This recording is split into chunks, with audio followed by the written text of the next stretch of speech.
அழுவுறதா சிரிக்கிறதானே தெரியல. இவ்வளவுதான் நம்ம படிச்சு உலக அறிவுன்னு நினைச்சாலும் ஒருத்தன் சப்பையா ஆன்லைன்ல ஒரு வாட்ஸ்அப் மெசேஜ்ல 15,000 ரூபாய் என்கிட்ட இருந்து ஆட்டையை போட்டாங்க. இந்த கதையை சொல்றேன் கேளுங்க. உங்களுக்கும் பயனுள்ளதா இருக்கும். உங்க நண்பர்களோட இதை ஷேர் பண்ணுங்க.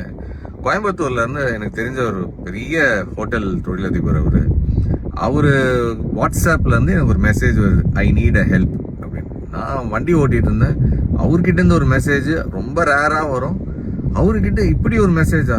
நான் உடனே சார் என்ன சொல்லுங்க அப்படின்னு, ஒரு 15,000 ரூபாய் எனக்கு உடனே அனுப்பு அப்படின்னு ஒரு அடுத்த மெசேஜ். நான் ஓகே சார் நம்பரு அப்படின்ற ஒரு நம்பர் ஒன்று அனுப்பியிருந்தாரு. அந்த நம்பரை நான் செக் கூட பண்ணல. பணத்தை அனுப்பிட்டு பார்த்தா ஏதோ யோகேந்தர்னு சொல்லிட்டு வேற ஏதோ பேர் வருது. அப்போதான் எனக்கு டவுட் வருது, சாரு நம்பர் இல்லாம வேற ஏதோ நம்பருக்கு அனுப்ப சொல்றாருன்னா ஒருவேளை இது ஸ்கேமா இருக்குமோன்னு நினைக்கிறதுக்குள்ள பணம் போச்சு.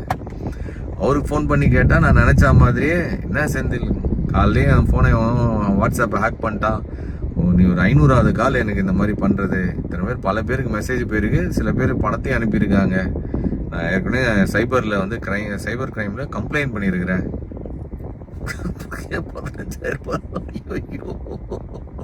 எவனோ ஒருத்தன் குறுகுல பூந்து ஆட்டையை போட்டு போயிட்டானே. நெக்ஸ்ட் டைம் யாராச்சும் உங்ககிட்ட இந்த மாதிரி வாட்ஸ்அப்ல இருந்து பணம் கேட்குறாங்க அப்படின்னா தயவு செஞ்சு கன்ஃபார்ம் பண்ணாம யாருக்கும் இந்த மாதிரி டக்குன்னு எடுத்து ஒரு எமோஷ்னல்ல யோசிக்காம அனுப்பி விட்றாதீங்க. சுட சுட சுட்டுன்னு வந்துருக்கிறேன்.